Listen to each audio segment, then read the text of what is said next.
আসসালামু আলাইকুম প্রিয় দর্শক।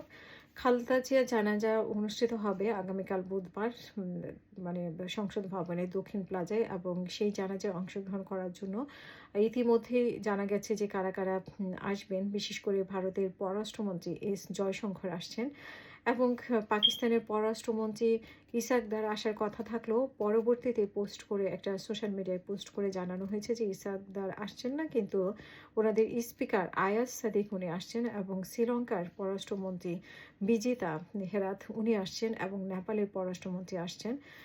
এগুলো সম্পর্কে কনফার্ম হয়ে গেছে এবং এখানে উল্লেখযোগ্য বিষয় যে ৫ই আগস্টের পরে পাকিস্তানের সাথে বাংলাদেশের সম্পর্কটা একটু গভীর দেখা গেলেও মানে সেটা পাকিস্তানের আগ্রহ বেশি না বাংলাদেশের আগ্রহ বেশি সেটা বলা একটু মুশকিল, যেহেতু কূটনীতিক ব্যাপার-স্যাপার।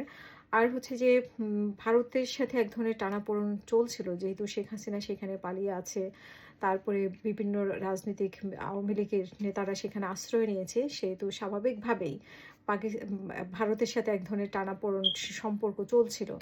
তো সেই টানাপোড়েন সম্পর্ক রেখে বিশেষ করে এবং হাদি মারা যাওয়ার পরে এই টানাপোড়েন সম্পর্কটা আরও বেড়েছে। আপনারা নিশ্চয়ই দেখেছেন ভারতের আধিপত্যের বিরুদ্ধে আ টানা এক ধরনের মানে সমাবেশ বা বিক্ষোভ চলছে। তো এই পরিস্থিতিতে ভারতের পররাষ্ট্রমন্ত্রী জয়শঙ্কর বাংলাদেশে আসছে, সেটা কীরকম প্রতিক্রিয়া হয়? যদিও উনি খালেদা জিয়ার মানে জানাজায় পড়ার জন্য আসছেন। তো এখানে কোনো রাজনৈতিক উদ্দেশ্য নেই।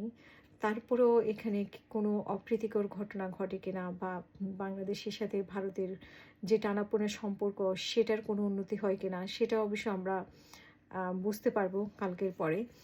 আবার এটা সবচেয়ে বাংলাদেশের জন্য ভালো খবর, যেখানে পাকিস্তানের প্রতিনিধিও থাকছে, ভারতের প্রতিনিধিও থাকছে। এটা একটা অবিস্মরণীয় ঘটনা। সো দেখা যাক প্রিয় দর্শক আগামীকালকে কি হতে যাচ্ছে এবং আ আমরা চাই যে শান্তিপূর্ণভাবে জানাজা অনুষ্ঠিত হোক এবং যেটা নিয়ম করা হয়েছে জিএমপি কমিশনার থেকে সেই নিয়মগুলো জনগণ মেনে কাজ করবে।